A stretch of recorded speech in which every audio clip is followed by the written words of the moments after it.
પાકિસ્તાન તાલિબાન વચ્ચે ઇસ્તંબુલમાં સંઘર્ષ વિરામ માટે મંત્રણાનો બીજો દોર શરૂ। પાકિસ્તાન અને અફઘાનિસ્તાનના તાલિબાન શાસન વચ્ચે તાજેતરના સરહદી સંઘર્ષને રોકવા માટે તુર્કીના ઇસ્તંબુલ શહેરમાં મંત્રણાનો બીજો દોર શરૂ થયો છે।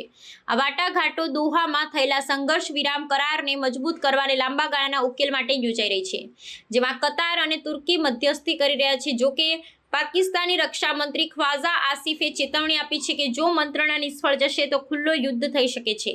મંત્રણામાં મુખ્ય મુદ્દો પાકિસ્તાની માંગ છે કે તાલિબાન તેની ધરતી પરથી કાર્યરત આતંકવાદી જૂથો ખાસ કરી તહરીકે તાલિબાન પાકિસ્તાન વિરુદ્ધ નક્કર ને ચકાસી શકાય તેવી કાર્યવાહી કરે। પાકિસ્તાની પક્ષે આ મુદ્દે પુરાવા આધારિત યોજના રજૂ કરી છે, પરંતુ તાલિબાનના અતાર્કિક અને વાસ્તવિકતાથી વિમુખ વલણને કારણે મંત્રણામાં મડાગાંઠ સર્જાઈ છે। તાલિબાન આતંકવાદી જૂથોને આશ્રય આપવાના આરોપોને નકારે છે।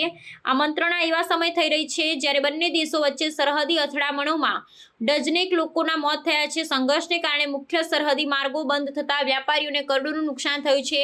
દોહામાં થયેલો કામચલાઉ સંઘર્ષ વિરામ હાલ અમલમાં છે, પરંતુ ઇસ્તંબુલ મંત્રણાની નિષ્ફળતા પ્રદેશમાં ફરીથી તણાવ અને સંઘર્ષની સ્થિતિ સર્જી શકે છે, જેની અસર સમગ્ર દક્ષિણ એશિયાની શાંતિ અને સ્થિરતા પર પડી શકે છે।